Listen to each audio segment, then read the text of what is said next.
শুরু হতে যাচ্ছে শ্রীমদ্ ভাগবতের তৃতীয় স্কন্দের প্রথম ভাগ।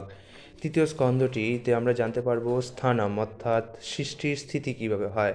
প্রথম স্কন্ধে আমরা জেনেছি সৃষ্টি কীভাবে হয়, দ্বিতীয় স্কন্ধে আমরা জেনেছি জগতের প্রকাশ কীভাবে হয়।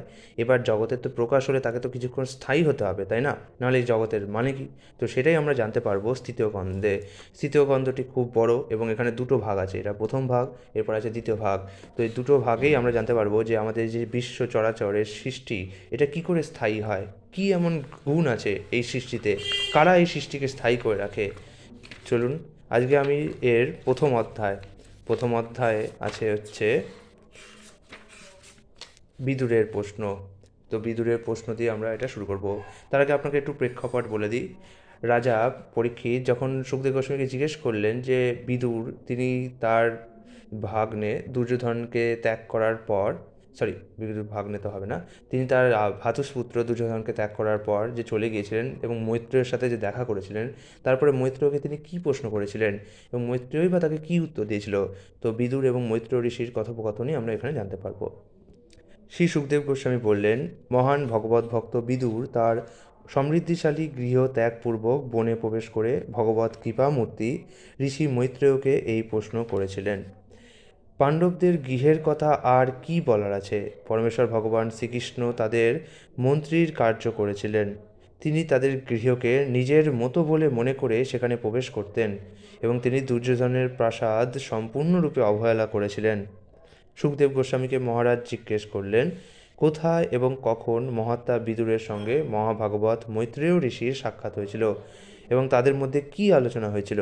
হে প্রভু, দয়া করে আপনি তা আমাদের কাছে বর্ণনা করুন।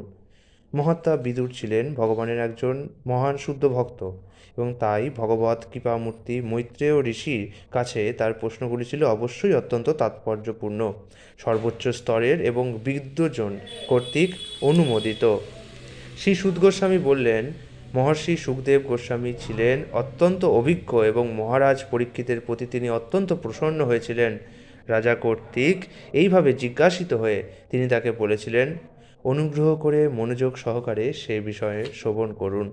শ্রী সুখদেব গোস্বামী বললেন, রাজা ধৃতরাষ্ট্র তার অসৎ পুত্রদের পাপ বাসনা চরিতার্থ করার প্রচেষ্টার দ্বারা প্রভাবিত হয়ে অন্তর্দৃষ্টিহীন হয়ে পড়েছিল এবং তার ফলে সে তার পিতৃহীন ভ্রাতুষ্পুত্র পাণ্ডবদের যতুগৃহে প্রবেশ করিয়ে দগ্ধ করতে উদ্যত হয়েছিল। দেবতুল্য রাজা যুধিষ্ঠিরের মহিষীর কেশাকর্ষণ করার নিন্দনীয় কার্য থেকে ধৃতরাষ্ট্র তার পুত্র দুঃশাসনকে নিবারণ করেনি, যদিও দ্রৌপদীর নেত্রজল তার বক্ষস্থলের কুমকুম বিধৌত করেছিল। অজাতশত্রু যুধিষ্ঠির কপট দ্রুতক্রীড়ায় অন্যায়ভাবে পরাজিত হয়েছিলেন, কিন্তু যেহেতু তিনি ছিলেন সত্য প্রতিজ্ঞ, তাই তিনি বনে গিয়েছিলেন। যথাসময়ে বন থেকে ফিরে এসে তিনি যখন তার রাজ্যের ন্যায়সঙ্গত অংশভাগ ফিরিয়ে দেওয়ার জন্য প্রার্থনা করেন, তখন মহাচ্ছন্ন ধৃতরাষ্ট্র তাকে প্রত্যাখ্যান করেছিল।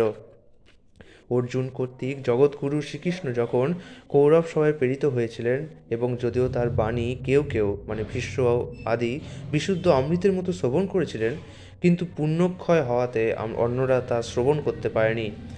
রাজা ধৃতরাষ্ট্র অথবা দুর্যোধন শ্রীকৃষ্ণের বাক্য বহু মানন করেননি।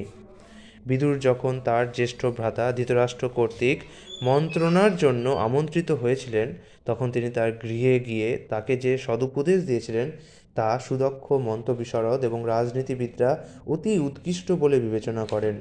বিদুর বলেছিলেন, আপনার অন্যায়ের ফলে দুর্বিষহ যাতনা যে অকাতরে সহ্য করছে, সেই অজাতশত্রু যুধিষ্ঠিরের ন্যায্য রাজ্যভাগ আপনি তাকে ফিরিয়ে দিন। সে তার কনিষ্ঠ ভ্রাতাদের সঙ্গে অপেক্ষা করছে, যাদের মধ্যে রয়েছে প্রতিশোধপরায়ণ ভীম, যে সাপের মতো দীর্ঘ নিঃশ্বাস ত্যাগ করছে। অবশ্যই আপনি তার ভয়ে ভীত।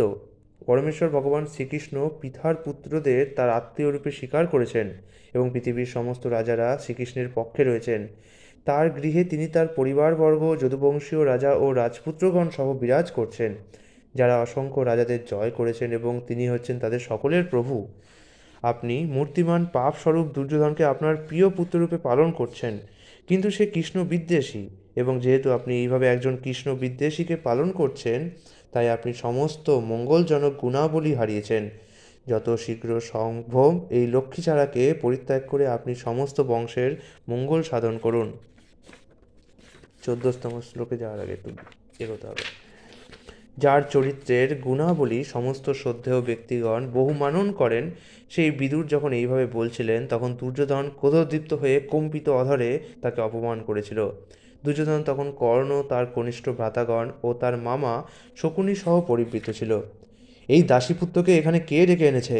এ এতই কুটিল যে যাদের অন্নে পুষ্ট হয়েছে তাদেরই বিপক্ষতা আচরণে প্রবৃত্ত হয়ে শত্রুর সাহায্যার্থে নিযুক্ত হয়েছে। একে এখনই প্রসাদ থেকে নির্বাসন করা হোক এবং কেবল তার শ্বাস মাত্র যেন সে তার সঙ্গে নিয়ে যেতে পারে। এইভাবে কর্ণভেদী বাণের মতো তীক্ষ্ণ বাক্যে মর্মাহত হয়ে বিদুর দ্বারে তার ধনুক রেখে তার ভ্রাতার প্রাসাদ পরিত্যাগ করলেন। ভগবানের মায়ার খেলা বলে মনে করে তিনি তাতে কিছুমাত্র ব্যতীত হননি। বিদুর তার পুণ্যফলের প্রভাবে কৌরবদের পুণ্যার্জিত সৌভাগ্য অর্জন করেছিলেন। হস্তিনাপুর ত্যাগ করার পর তিনি ভগবানের শ্রীপাদ পদ্ম স্বরূপ বহু তীর্থস্থানের আশ্রয় গ্রহণ করেছিলেন। যে সমস্ত তীর্থস্থানে ভগবানের শত সহস্র চিন্ময় বিগ্রহ অধিষ্ঠিত, অতি উন্নত স্তরের পুণ্য সঞ্চয়ের বাসনায় তিনি সেই সমস্ত তীর্থ পর্যটন করেছিলেন।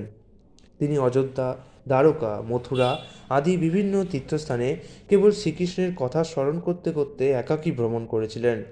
পুণ্যময় ও নিষ্কলুষ উপবন, পর্বত, কুঞ্জ, নদী, সরোবর এবং যে সমস্ত পুণ্যস্থানে ভগবান অনন্তের বিগ্রহসমূহ মন্দির অলঙ্কৃত করে বিরাজমান, সেই সমস্ত স্থানে তিনি বিচরণ করতে লাগলেন। এইভাবে তিনি তীর্থ পর্যটন করেছিলেন। পৃথিবী পর্যটন করার সময় তিনি কেবল ভগবান শ্রীহরির সন্তুষ্টি বিধানের ব্রত পালন করেছিলেন। তার বৃত্তি ছিল পরম পবিত্র ও স্বতন্ত্র। যদিও তার বেশ ছিল অবধূতের মতো এবং ভূমি ছিল তার শয্যা, তবুও পবিত্র তীর্থে স্নান করার ফলে তিনি সর্বদা পবিত্র ছিলেন। এইভাবে তিনি তার আত্মীয় স্বজনদের অগোচর ছিলেন।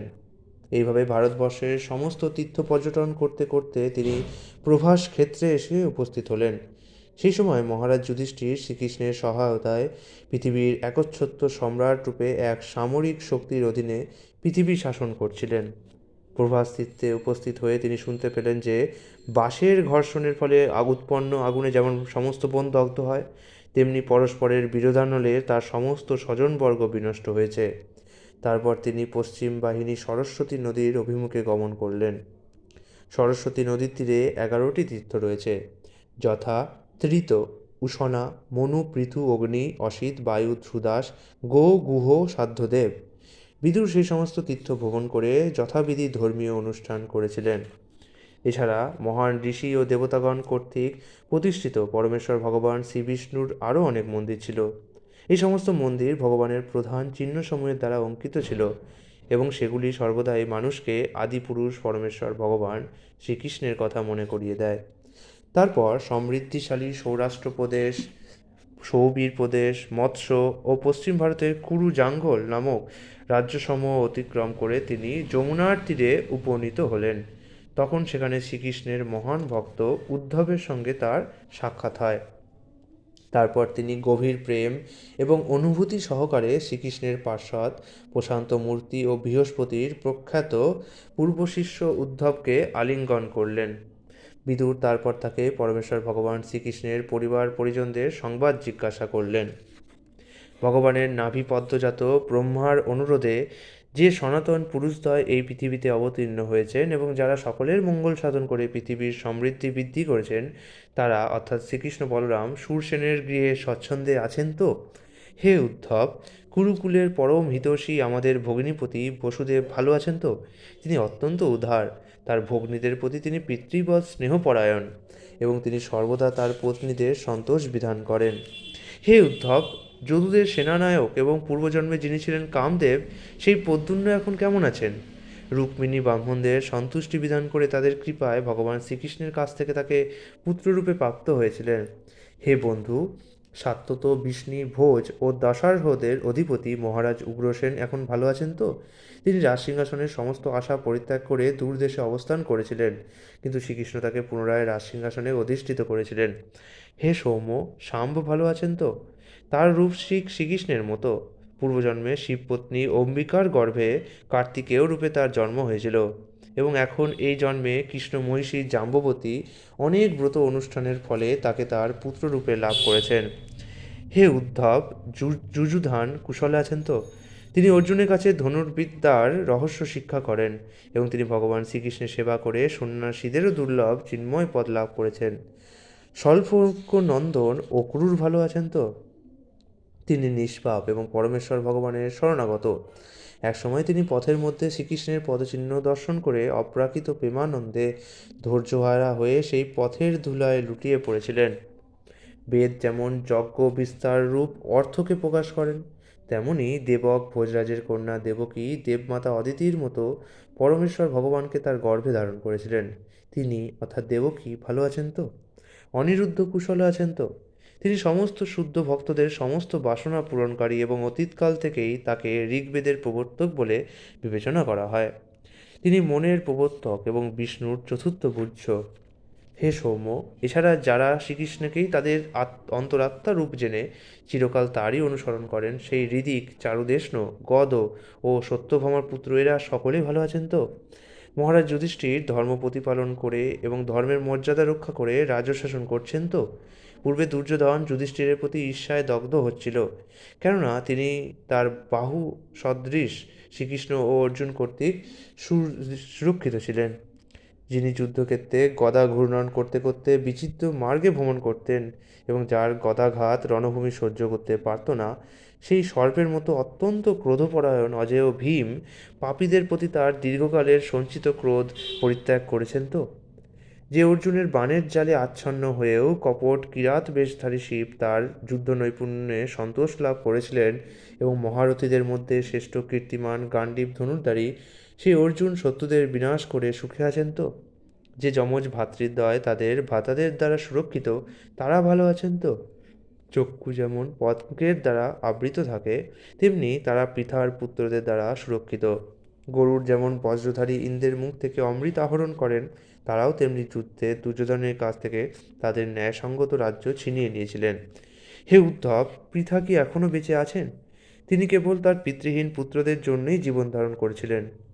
তা না হলে অদ্বিতীয় যোদ্ধা এবং অধীরথ, যিনি একাকী ধনুকমাত্র সহায় করে চতুর্দিক জয় করেছিলেন, সেই রাজর্ষি শ্রেষ্ঠ পাণ্ডু ব্যতীত তার পক্ষে বেঁচে থাকা অসম্ভব ছিল।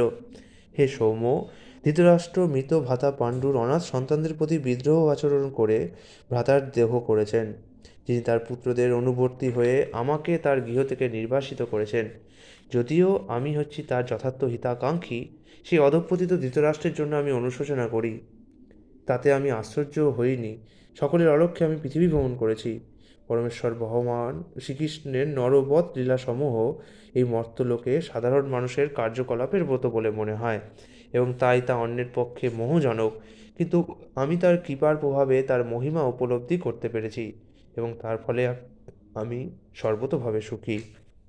ধন, জন ও বিদ্যা, এই তিন প্রকার গর্বের দ্বারা উৎপথগামী হয়ে যে সমস্ত নৃপতিরা তাদের প্রবল সামরিক শক্তি প্রয়োগ করে পৃথিবীর দুঃখ উৎপাদন করেছে, তাদের বিনাশ করে শরণাগত ভক্তদের দুঃখ দূর করতে সমর্থ হয়েও ভগবান শ্রীকৃষ্ণ সব রকম অপরাধে অপরাধগ্রস্ত কুরুদের বিনাশ করেননি।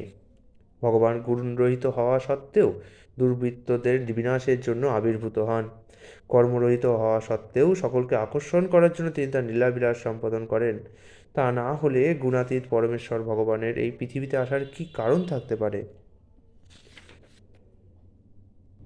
হে সখে, তাই দয়া করে সেই ভগবানের মহিমা কীর্তন করো, যার মহিমা তীর্থস্থান সমূহে কীর্তিত হয়। তিনি অজ, তবুও ব্রহ্মাণ্ডের সমস্ত শরণাগত শাসকদের প্রতি তার অহেতুকী কৃপার প্রভাবে তিনি অবতীর্ণ হয়েছেন। তাদের উদ্দেশ্যেই তিনি তার অনন্য ভক্ত যদুদের বংশে আবির্ভূত হয়েছেন। ইতি শ্রীমদ্ভাগবতের তৃতীয় স্কন্ধের বিদুরের প্রশ্ন নামক ভক্তিবেদান্ত অধ্যায়ের ভক্তিবেদান্ত অনুবাদ সম্পূর্ণ হলো। আগামীকাল আমরা দেখব ভগবান শ্রীকৃষ্ণের শরণ নামক দ্বিতীয় অধ্যায়। হরে কৃষ্ণ।